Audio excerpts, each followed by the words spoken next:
सरकार ने अभी नए आदेश जारी किए हैं जिसके मुताबिक 8 तारीख से देश भर में रेस्टोरेंट खोले जाएंगे, मॉल्स खोले जाएंगे और धार्मिक स्थान खोले जाएंगे।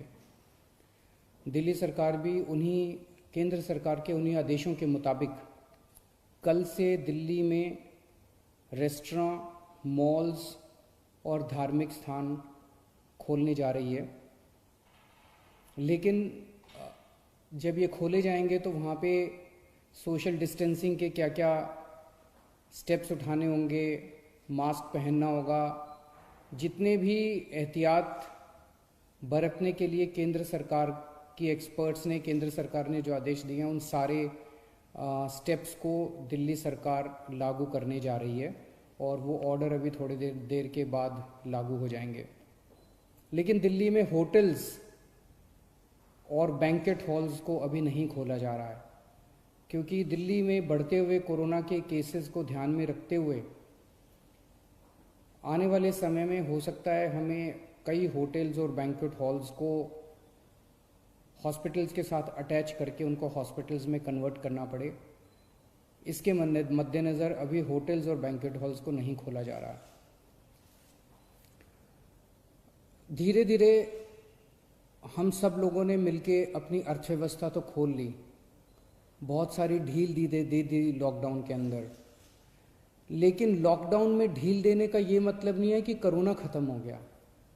कोरोना अभी बड़ी तेज़ी से बढ़ रहा है। इसीलिए मेरी आप सब लोगों से हाथ जोड़ के विनती है कि जो भी एहतियात बरतने के लिए 3 चीज़ें बार बार कही जा रही हैं, सोशल डिस्टेंसिंग बरतें, मास्क पहने। मैं देखता हूँ कि कई लोग घर के बाहर निकल रहे हैं बिना मास्क पहने हुए। मास्क पहन के आप किसी पे एहसान नहीं कर रहे, मास्क पहन के आप अपने ऊपर एहसान कर रहे हैं। अगर आप एहतियात बरतेंगे तो आप कोरोना से बच सकते हैं। सोशल डिस्टेंसिंग, मास्क और बार बार हाथ को धोना, ये 3 चीज़ें अपने को अच्छे से करनी है। लेकिन मेरी सबसे ज़्यादा बड़ी विनती बुजुर्गों से है। सभी बुजुर्गों से मेरी हाथ जोड़ के विनती है, आप ये मान के चले कि आपके लिए लॉकडाउन ख़त्म नहीं हुआ, अभी भी आपके लिए लॉकडाउन है और आपके लिए तो और ज़्यादा लॉकडाउन है। सख्ती से लॉकडाउन करना है। मान लीजिए आपके घर में आपके बच्चे हैं, थोड़े दिन के लिए बच्चों से इंटरेक्ट करना बंद कर दीजिए, अपने घर के अन्य सदस्यों से इंटरेक्ट करना बंद कर दीजिए, एक ही कमरे में रहिए। अगर ज़रूरत है तो एक बारी बाहर राउंड लगा आइए, लेकिन किसी के साथ भी इंटरेक्ट मत कीजिए किसी भी तरह से। बुज़ुर्ग सबसे ज़्यादा, जितनी मौतें हो रही हैं उनमें सबसे ज़्यादा बुज़ुर्ग हैं। तो मेरी आपसे, जो बुज़ुर्ग हैं और जिनको कोमॉर्बिडिटी जो कहते हैं, कैंसर है या डायबिटीज़ है या सांस की बीमारी है, इन लोगों को ज़्यादा एहतियात बरतने की ज़रूरत है। पिछले हफ्ते मैंने आप सब लोगों से एक और चीज़ है, कल से दिल्ली के बॉर्डर्स खोले जा रहे हैं। 1 हफ्ता पहले हमने दिल्ली के बॉर्डर्स सील किए थे, इसलिए क्योंकि हमें ये लग रहा था कि अगर बॉर्डर्स खोल दिए तो देश भर से जो मरीज आएंगे और दिल्ली के अस्पतालों में इलाज कराएंगे, उससे दिल्ली के अस्पताल अभी जो कोरोना का इलाज कर रहे हैं, क्या उसको बर्दाश्त कर पाएंगे, क्या उस बर्डन को बर्दाश्त कर पाएंगे। इस वजह से बॉर्डर्स को सील किया गया था। कल से दिल्ली के बॉर्डर्स को खोला जा रहा है। साथ ही अभी कैबिनेट की मीटिंग हुई और ये निर्णय लिया गया है कि पिछले हफ्ते हमने दिल्ली के लोगों से पूछा था, हमने दिल्ली के लोगों के सामने ये प्रश्न रखा था, हमने दिल्ली के लोगों से ये पूछा था कि अभी तक कोरोना होने तक, मार्च के महीने तक दिल्ली के सारे अस्पताल पूरे देश के लोगों के लिए खुले रहते थे। दिल्ली के लोगों ने कभी अपने देश के लोगों का इलाज करने से मना नहीं किया। किसी भी वक्त हमारे दिल्ली के सारे अस्पतालों में लगभग 60-70% मरीज दिल्ली के बाहर से, देश भर से लोग आए हुए होते थे। हमने कभी मना नहीं किया। लेकिन इस वक्त दिल्ली खुद बहुत बड़ी समस्या में है। दिल्ली में कोरोना के केस बहुत तेज़ी से बढ़ रहे हैं और उसके इंतजाम करने के लिए दिल्ली सरकार, आपकी सरकार बेड्स का इंतजाम कर रही है, चारों तरफ अस्पतालों में बेड्स का इंतजाम कर रही है। ऐसी स्थिति में अगर हमने दिल्ली के अस्पताल पूरे देश के लोगों के लिए खोल दिए तो दिल्ली के लोगों को जब कोरोना होगा तो वो कहाँ जाएंगे? इस पे हम लोगों ने जनता से विचार मांगे थे। 7.5 लाख लोगों ने अपने सुझाव भेजे और 90% से ज़्यादा लोगों का यही कहना था कि कोरोना तक, जब तक कोरोना है दिल्ली में, तब तक दिल्ली के अस्पताल केवल दिल्ली वालों के लिए रिजर्व होने चाहिए। उसके बाद हम लोगों ने एक 5 डॉक्टर्स की कमेटी बनाई, बड़े बड़े डॉक्टर्स थे।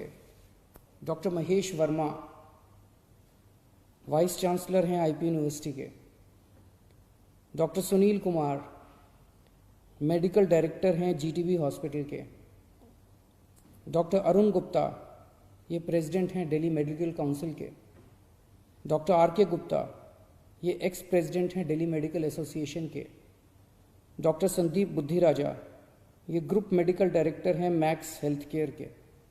इन 5 लोगों की कमेटी ने विचार विमर्श करके और दिल्ली की जो मेडिकल इंफ्रास्ट्रक्चर है, हेल्थ इंफ्रास्ट्रक्चर है, उस पर नज़र डाल के उसको सारे को एसेस करके उन्होंने अपनी रिपोर्ट दी है। और उस रिपोर्ट में और बहुत सारी चीज़ें हैं, लेकिन उनका ये कहना है कि अगर दिल्ली में इस वक्त कोरोना के केसेस बहुत ज़्यादा बढ़ रहे हैं और जून के अंत तक दिल्ली को लगभग 15,000 बेड्स की ज़रूरत होगी।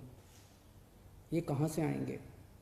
तो इसीलिए उनका ये सुझाव है कि दिल्ली के सारे अस्पताल केवल दिल्ली के लोगों के लिए कुछ महीनों के लिए होने चाहिए और दिल्ली के अस्पतालों को पूरे देश के लोगों के लिए फ़िलहाल नहीं खोलना चाहिए। उन्होंने ये कहा है कि अगर सबके लिए खोल दिया तो 3 दिन के अंदर आज जो 9,000 बेड दिल्ली सरकार ने कोविड के पेशेंट्स के लिए रखे हैं, ये मात्र 3 दिन के अंदर भर जाएंगे। इन सारी चीज़ों पे आज कैबिनेट ने गौर किया। अभी थोड़ी देर पहले हमारी कैबिनेट की मीटिंग थी और कैबिनेट ने गौर करके ये निर्णय लिया है कि हमें एक संतुलन बनाने की ज़रूरत है। दिल्ली सरकार में 10,000 बेड है, केंद्र सरकार में भी 10,000 बेड है। तो एक तरफ कल से हम बॉर्डर्स खोल देते हैं। बॉर्डर्स को खोलने के बाद दिल्ली सरकार के जो 10,000 दिल्ली सरकार के जो अस्पताल हैं, वो अस्पताल केवल दिल्ली के लोगों के लिए रिजर्व होने चाहिए।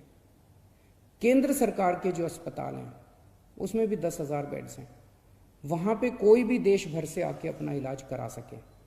उसके ऊपर दिल्ली सरकार कोई आदेश नहीं पारित कर रही, उसके ऊपर कोई तो जो जैसे आज व्यवस्था है कि केंद्र सरकार के अस्पतालों में कोई भी जाके इलाज कराता है, केंद्र सरकार के अस्पताल सबके लिए खुले रहेंगे।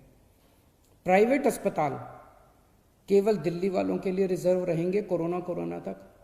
लेकिन कुछ प्राइवेट अस्पताल ऐसे हैं जो स्पेशल किस्म की सर्जरी करते हैं, जो सर्जरी बाकी देश भर में अवेलेबल नहीं है और लोगों को अपनी जान बचाने के लिए दिल्ली आना पड़ता है।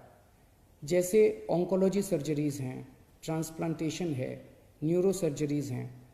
इस किस्म की कुछ सर्जरीज़ जो कुछ चंद अस्पताल करते हैं, उन सर्जरीज़ के लिए देश भर से लोग अगर दिल्ली आके अपनी सर्जरी करवाते हैं, वो पूरे देश के लोगों के लिए खुला रहेगा।